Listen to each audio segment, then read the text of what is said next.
Hi everyone! We're back with another video and as you can see, routine na naman tayo pero for the first time, we're going to be doing my hair care routine. Now, a few weeks ago, I've started talking about yung hair loss journey ko and kung paano ko na-stop yung pag-recede ng hairline ko. So I thought, and marami rin kasi nagre-request sa inyo na ipakita ko na rin yung other things na ginagawa ko for my hair on a day-to-day basis. And for those of you na matagal nang nagfo-follow sa ibang mga social media ko like yung mga TikTok lives or IG lives ko, a lot of you guys know na dati-dati talaga head and shoulders lang yung hair care routine ko. But when I started my hair loss journey and hair loss treatments, I had to be more intentional sa pagpili ng mga hair care products na ginagamit ko since meron akong mga specific goals sa hair and sa scalp health ko. So I'll be sharing that sa video na to plus other hair care tips na na-learn ko rin from dermatologists. So that being said, start na tayo with our routine. Now in building this hair care routine, I had to take note of yung mga main concerns ko for my hair. And as you guys know, yung pinaka-main talaga sa mga main concerns ko is yung hair loss ko. But some other concerns that I actually got along the way sa journey na to is dry scalp and medyo frizzy na hair. Na actually, hindi ko to concern dati. Yung scalp ko nga dati and yung hair ko was a bit on the oilier side.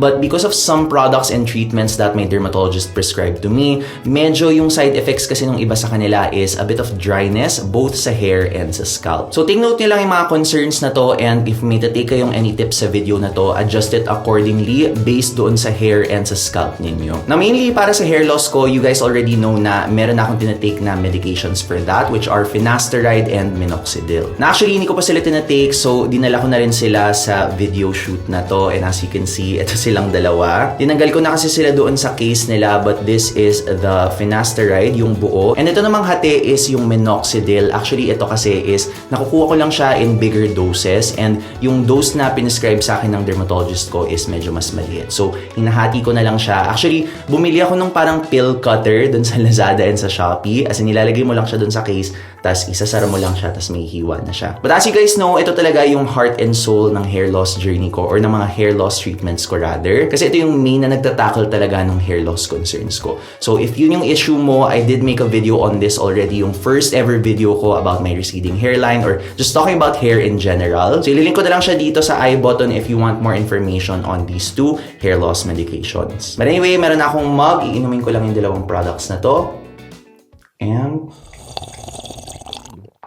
we're good. Alright, and now natapos na tayo sa medications. Let's now move on to the first step ng hair care daily routine natin. And these are, of course, yung shampoos. And yes, shampoos with S, plural siya because dalawa yung shampoo ko ngayon. But obviously, hindi ko sila pinagsasabay. Kasi nga, di ba, medyo naging dry and frizzy na yung buhok ko. So, kapag dinoble ko, edi mas lalala siya. But just to show you guys, ito silang dalawa. Yung itong nakikita niyong color pink is the Dermazole Plus shampoo. So, basically, this is a medicated shampoo with the ingredient ketoconazole. Meron din kayo may kitang blue version nito sa mga drugstores which is yung plain na ketoconazole. Ito kasi is ketoconazole and zinc parathione which is another booster ingredient. But whether ito or yung blue yung kunin nyo, honestly, either one is okay. Now, another shampoo that has similar ingredients to this na baka mas kilala nyo pa nga yung brand is actually Nizoral or Nizoral kung paano nyo man siya i-pronounce. That's also the same, yung main ingredient niya is ketoconazole. Na alam ko na iniisip ninyo, hindi pa pang dandruff yung shampoo na to. So, meron ba akong dandruff? My answer is, yes, this is an anti-dandruff shampoo pero wala akong active dandruff ngayon.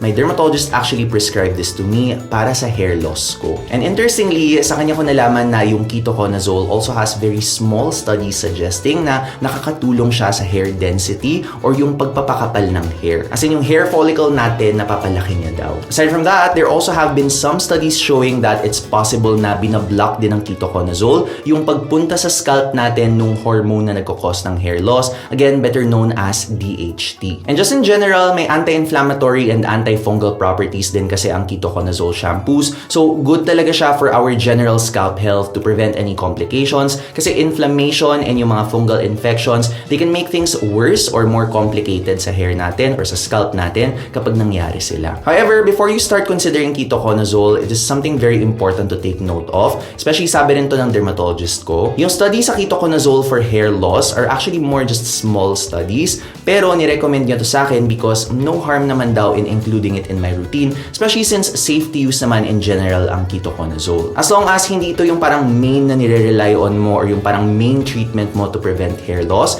it's going to be fine. Kasi nga, parang booster lang to or parang add-on sa isang anti-hair loss routine. And specifically, again, yung hair loss na yon, kasi maraming iba't ibang types of hair loss, this is yung androgenetic alopecia or yung namamana na hair loss from yung parents natin. So itong shampoo na to, I just actually use this 3 times a week, once per day. So MWF ko lang siya ginagamit para medyo mas maalala ko. And then sa MWF na yon, gagamitin ko lang siya once on that day. So minsan ginagamit ko sa gabi, minsan sa umaga. Papalit-palit ako actually, depende sa current routine ko or depende sa parang schedule ko that day. Basta once ko lang siya gagamitin that day because ito talaga, sobrang ito yung nagpapadry ng scalp and ng hair ko. And actually, in-apply ko na rin to last night, so hindi ko na siya apply for this video because OA na yung magiging dryness talaga ng hair ko and ng scalp ko. But the way I use this is parang scalp mask siya. So before ako maligo, lalagay ako ng konti dito sa palm ko, babasain ko siya, and then ifo-foam up ko, and then imamassage ko siya dito sa scalp ko. So imamassage ko lang siya ng ganyan, and then iiwan ko siya for 3 minutes, and then iwa-wash off ko na. Actually, sabi pa nga ng derm ko, 5 minutes dapat, pero hindi talaga kaya ng hair ko, so hanggang 3 minutes lang ako. And in fairness dito guys na-feel ko talaga in my experience, I think around 1 to 2 months into my hair care journey, pinasok ko na to.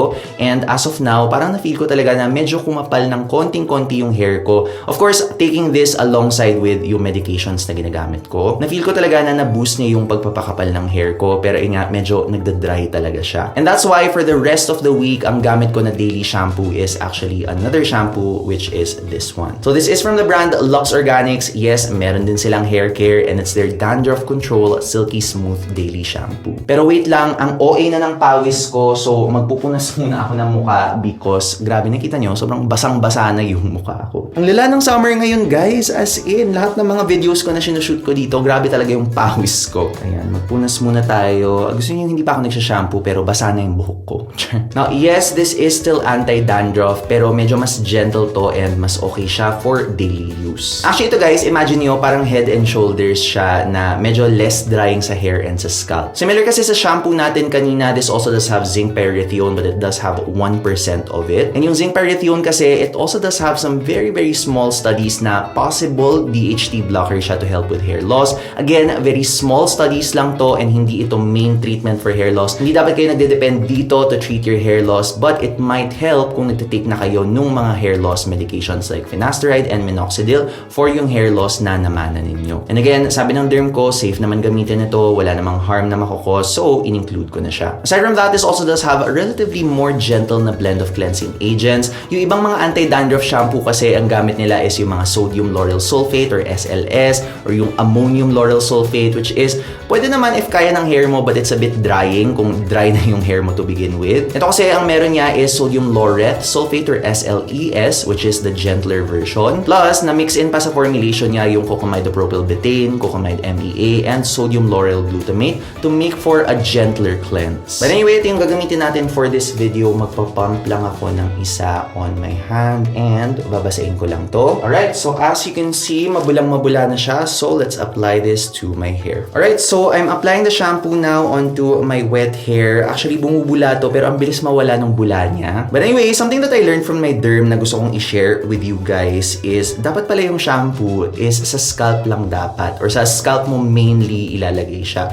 Well, madadaanan talaga yung hair mo, hindi mo may iwasan. Pero yung main talaga na dapat mo tina-target is yung scalp. So, kaya pala dapat mo siyang minamassage ng ganyan. And syempre, ayaw din nating i-overdry yung hair natin since meron din siyang natural oils. So, sa scalp lang talaga dapat mainly. Ayan, and then habang mabula siya, I like to use a hair massaging tool or a hair massager para talaga mas ma-work in siya sa scalp. Mura lang to guys. I think ito nakuha ko from a brand pero parang 30 pesos lang to or even less sa mga shopping apps like sa Shopee and Lazada. So dati actually nung hindi ko pa nasa-start yung hair loss journey ko, hindi talaga to gamit as in ibibigay ko na nga to dapat pero nung nagsimula ako, ayan, gamit na siya. Everyday ko na ginagamit. So ayan, ginaganyan-ganyan ko lang siya to make sure that the product is properly worked in sa scalp ko. Now for people with longer hair, alam kong ginagawa nila is na-slick back nila yung hair nila pero ako mas gusto ko yung nakababa siya ng ganito kasi mas naaabutan talaga ng massager yung scalp ko. But I guess this just applies to shorter haired people like me but kayo naman bahala kung ano yung gusto niyong style na pag-massage ng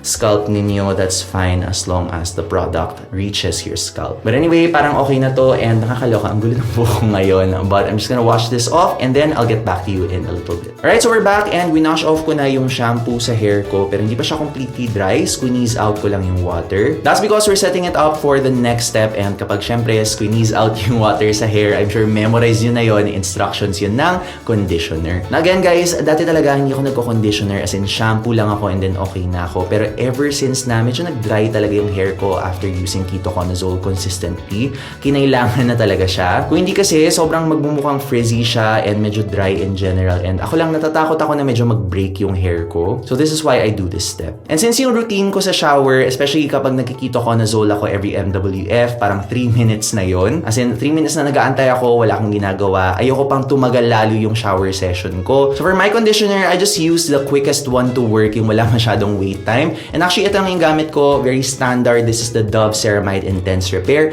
1-minute conditioner. So ito, i-apply ko na siya to my hair, not my scalp, but yung ends lang ng hair ko or yung sa middle part up until the ends. And while I do that, I will share more about this product to you guys. Now, twice in my life lang talaga ako nag-conditioner ever. One was before nung nagpakulay ako ng buhok nung bata pa ako. I think mga grade 6 pa ako noon. Parang more than 15 years ago na yun. Nakakaloka, ang tagal na. And the second time in my life is ngayon na medyo nagda-dry yung buhok ko from my hair loss treatments. So ilalagay ko na siya sa hair ko and again, dito lang tayo sa tips and the ends of my hair. And I don't know if you guys notice, pero yung mga in-shower products ko, like yung mga shampoos and conditioners, parang puro mga drugstore brands lang sila as opposed to yung mga medyo hard to find or yung mga imported brands. Ako kasi yung philosophy ko when it comes to yung mga in-shower products, like yan, mga face wash, mga body wash, even mga shampoos and conditioners, I like getting drugstore brands kasi sila yung pinaka-convenient kapag nauubusan ka. As in, yung madali lang silang i-replenish and marami namang Watsons dito sa Pilipinas. So, ang bilis mo talaga makakuha and never ka magkakaroon ng day na wala kang cleanser or conditioner or shampoo or body wash or kung ano man. But anyway, what I really like about itong kay Dove is meron siyang mga ceramides and we know ceramides as barrier-building ingredients sa skincare. Sa hair naman though, similar job siya. It also fills in yung mga cracks sa damaged hair natin and that helps it become softer and smoother, but it also does help strengthen the hair and form a layer around it to protect it from damage. So para tong shield ng hair mo against anything that might be able to break it, against the elements, but at the same time, parang pampalakas din talaga siya ng hair. So in a way, medyo similar naman yung function ni ceramides sa skin and sa hair. But anyway, mukhang lagpas na tayo sa 1 minute, overtime na tayo, so it's time to wash this off and let's move to the next step. Alright, so we're back and I just finished towel drying my hair as in completely and hindi na siya basa. And sa mga curious, hindi ako gumagamit ng hair dryer or other heat styling tools regularly because as we know, medyo damaging talaga yung heat sa hair. And since short hair naman ako, kaya naman siya honestly sa towel dry. Tapos i-air dry ko lang ng sandali. And as you guys can see, medyo ang ganda talaga ng bagsak ng hair ko, ng bangs ko, especially kapag after ko mag-conditioner. And yung usual na frizz na nakukuha ko from yung ketoconazole, after ko talaga gumamit ng conditioner, medyo natatame siya or nawawala siya and medyo mas manageable siya thanks to, again, yung conditioner na ginagamit ko. But anyway, let's now move on to our next step and this is actually something that I do kapag gabi lang. This is a scalp serum. And yes, sa scalp ulit tayo, hindi sa hair. Now, like I told you guys, medyo nagda-dry talaga yung scalp ko because of yung ketoconazole shampoo ko. As in, every time nagpapagupit ako, yun lagi yung pinapoint out ng barber ko. Actually, even before ako nag-ketoconazole shampoo, parang sinasabi ng barber ko, meron akong parang dry scalp dito. Hindi ko alam how true or baka inaalok lang ako na mag-hair treatment sa kanila. So, ayun siya. And that's why yung serum na to is also something that I wanted to include sa hair care ko. So, this one specifically, I also like to do it MWF after ko mag-shower and after ko gumamit ng ketoconazole shampoo and nung conditioner from Dove. And then kapag dry na yung hair ko na ganito, this is the time I apply it. And for those not curious, this is from the brand The Ordinary. It's their hair care natural moisturizing factors plus HA na serum. Now, actually, I didn't know na meron palang ganitong product si The Ordinary. I do know that they have hair care products. Alam ko na meron sila ng parang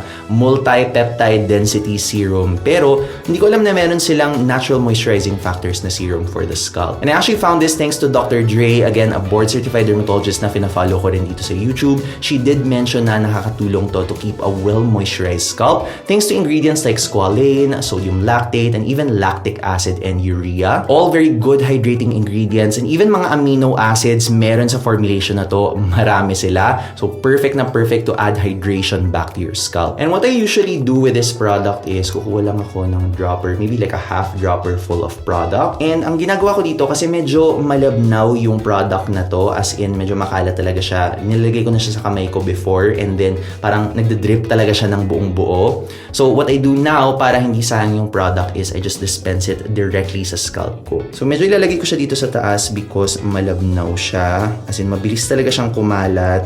So I'm just going to add it to different parts of my scalp. Ayan na, tumutulo na siya. Hindi ko alam kung nakikita niyo yung tumutulo, pero ayan na siya, nasa scalp ko na siya. And what I do is, again, with any products na targeted talaga on the scalp, I like to massage it. In a way, parang racing talaga to. Kailangan mong habulin yung serum before siyang tumulo talaga sa face mo. But at the same time, kung wala namang camera sa harapan niyo, medyo mas madali siyang habulin. So you can massage it using your hands if you want, or you can even use yung kaninang pinakita ko sa inyo na scalp massaging tool. So just do it like that so you can evenly spread the product onto your scalp. Ayan. So I'm gonna make sure na even yung distribution ng product dito sa hair ko. Especially those parts na nalalagyan talaga ng ketoconazole shampoo. In my case, most of my hair naman yun kasi nga short hair ako. Pero yung lagi talagang kinukutsa ng barber ko na area dito talaga sa gilid. As in, lagi niya sinasabi, naku sir, Dry na tong gilid ng hair mo. Tingnan mo, dami ng flakes. ganun siya. So, minamake sure ko na nilalagay ko rin dito para wala nang masabi yung barbero. Especially dito sa back area. And actually, most yung mga areas na kung saan nagsha-shave talaga yung barbero. So, technically, pwede mo sabihin, kasalanan nyo eh, kasi kayo nagsha-shave. And ayan na siya. Actually, ang bilis lang niya mag-spread talaga onto the scalp. I guess thanks in part na medyo malabnaw talaga yung product. So, what I usually do is, in-air dry ko muna to before matulog because I also did learn from Dr. Dre na totoo pala yung hindi ka dapat natutulog ng basang-basa yung buhok mo because aside from yung pamahiin nating mga Pilipino, it can apparently also cause breakage. So, air dry muna natin or even towel dry if nasama yung hair mo. Pero hindi naman nasama yung hair ko as you can see. Dahil nga na-massage ko siya ng mabuti, more on sa scalp lang siya tumama. But if you feel that your hair is a little bit wet from the product, air dry niyo muna. Also, just to share with you guys, since ang tagal ko na rin hindi na-mention ng The Ordinary products, sa ngayon guys, ang dami ng mga fake The Ordinary products online. So I'm just warning you guys to watch out. Medyo nakakaloka siya sa dami ng mga fake products. So if you are looking for authentic The Ordinary, especially yung hair care nila, I will just link this one and other products that I mentioned in this video sa description box. Lazada and Shopee links, and all of them lead to yung legit and authentic stores para iwas peke tayo, iwas scam tayo sa hard-earned money natin. Alright, so when it comes to yung night routine ko sa hair, actually yun na siya, yung shampoo, conditioner, and then yung scalp serum MWF. But when it comes to some mornings, I have one step na usually ginagawa ko after shampoo and conditioner for just a little bit of extra protection sa hair ko. So kung sa gabi, ang nilalagay ko is a scalp serum, sa umaga naman ang nilalagay ko is, of course, a hair sunscreen. Charot! Akala nyo may sunscreen, no? Joke lang guys, walang sunscreen. But I actually also did learn from my dermatologist na it's also nice to add a layer of protection sa hair mo, especially kung prone siya to dryness and frizziness. Again, sometimes pag ganun kasi medyo prone to breakage yung hair mo, so it's nice to protect them and strengthen them. And doon pumapasok yung mga hair oils and hair serums. So what I'm applying these days is this one from a Korean brand. It's called Miss Onsen, and this is their perfect hair serum. And actually, this one guys, as you can see, wala pa siyang masyadong bawas because this is my second bottle already. Kasi since August or September ata last year ko pa ito ginagamit, and iba pa yung packaging nila nun. Now that one actually lasted me a really long time kasi ito kinuha ko lang siya mga around late last month. So again, like I said earlier, usually sa umaga ko to ina-apply when I have a long day ahead. Medyo hapon na ngayon, actually paggabi na. But just to show you guys, i-apply ko pa rin siya dito sa hair ko. And this one, yes, kung kanina yung serum natin is for the scalp, ito naman is parang conditioner siya or parang leave-on conditioner. Again, doon lang sa middle points and hanggang sa end part ng hair. Pero magpupunas muna ako ng pawis guys kasi again, pinapawisan na naman ako. Nakakaloka na talaga ang init. So i-apply na natin siya, twist lang natin yung cap, and just to share with you guys, this is actually more of a hair oil or parang a hair, ano ba siya? Actually, hindi ko ma-explain ng sobrang accurate, pero hindi siya yung parang watery serum or gel na usually nakikita natin sa skincare. Kasi something important that I learned sa hair pala natin is, yes, sa scalp, okay lang na i-hydrate, but hydration in general or yung pagbasa is not actually ideal for our hair, as in yung hair natin na to, kasi mas nagiging prone to breakage siya. Again, di ba yung sinabi ko nga kanina na kapag natulog ka na basa yung hair mo, mas prone siya to breakage. Instead, ang mas kailangan talaga ng hair natin rather than yung hydration is moisture. So to clarify with you guys, yung hydration, more of mga ingredients siya like water, glycerin, hyaluronic acid. Pero yung moisture sa hair natin is more mga emollients like think oils, fatty acids, ceramides, yung mga cholesterol, anything that has to do with yung mga fats, oils, and lipids, yung mga ganyang ingredients, sila talaga yung mga nakakatulong na mag-strengthen ng mga hair strands natin. And that's actually why nag-conditioner nga tayo kanina, diba? That was to help these emollients form a layer around our hair strands para ma-protect siya. So actually, protected na yung hair natin but more of additional step lang to. Now, usually, ang problem kasi sa ibang mga products na to, specifically yung mga hair oils, heavier than usual kasi siya. Kaya gusto ko personally yung blend talaga of hair oils if ever. Kasi the more you blend them together, usually nagiging mas lightweight sila. Of course, depende sa oil na gamit mo, but it tends to be more lightweight in general sa mga products na na-try ko. And it's even better if your hair serum has ingredients like cyclopentosiloxane and dimethicone, which are ingredients that also help form a layer around ng hair natin so that it protects it. Pero unlike mga hair oils, mas lightweight yung mga ingredients na to. Especially the more na i-spread mo siya onto your hair, it gets lighter and lighter and lighter. And fun fact, yung mga ingredients na to are actually the same things that they put sa mga moisturizers for oily skin, even some soothing gels na for oily skin, para meron pa ring layer of protection to seal in hydration sa skin natin. Pero sa hair, ang purpose naman nila is more of to form a protective layer without being too heavy. Now, in-apply ko lang siya sa video na to because, again, I just wanted to show you guys how it is on my hair. Pero, mostly ina-apply ko lang talaga to kapag yung gagawin kong hairstyle for the day is hahawiin ko sa side. Kasi especially na summer ngayon and may bangs na ganap pa tayo ngayon. And sobrang pawisin pa ako under my bangs. Mine-prevent ko lang talaga na sobrang daming product yung ma-stuck sa forehead ko. Especially since now, medyo prone to breakouts talaga ako. Now, that's not to say na yung mga products na to, like mga hair serums, are pore clogging. Pero ako lang talaga, just too much products na nagka-come into contact with my forehead. Medyo mas naging prone to breakouts lang talaga ako. But of course, that will be solved by also acne medications. And actually, since nag-hair oil ako, ito na, final decision na. Kanina ko pa pinapalit-palitan yung hairstyle ko. Pero feeling ko, ito na ang final decision for today. Hahawiin na lang natin kasi naglagay naman tayo ng hair serum. Alright, so mostly yun na siya guys. Actually, ang pinaka last step ko talaga sa umaga is maglalagay ako usually ng hairstyling wax. Pero hindi naman ako lalabas ngayon, so hindi na ako maglalagay. But if you do want to see which hair waxes I use to style my hair, ano ba yung mga favorites ko, isasama ko na lang din sila sa mga product links that I will be putting in the description box. Again, along with all the other products that I mentioned in this video. And again, if you do want more hair care content from me like this, let me know sa comments kung ano yung mga concerns ninyo. Baka nga, again, dermatologist pa ang i-invite natin sa channel. I'm just waiting for you guys to tell me na magdala ng dermatologist kasi ready na ako, honestly. And sa mga new viewers na hindi pa alam what I'm referring to, I usually or from time to time nag-i-invite ako ng dermatologist on my channel to talk about certain skin concerns and baka hair concerns naman ngayon. If you want to see a little bit of that series, I will leave some videos here. So kung curious kayo, these are very informative videos, especially for those na wala pang masyadong alam about skincare. And as usual guys, thank you so much for watching and I will see you in the next video. Bye!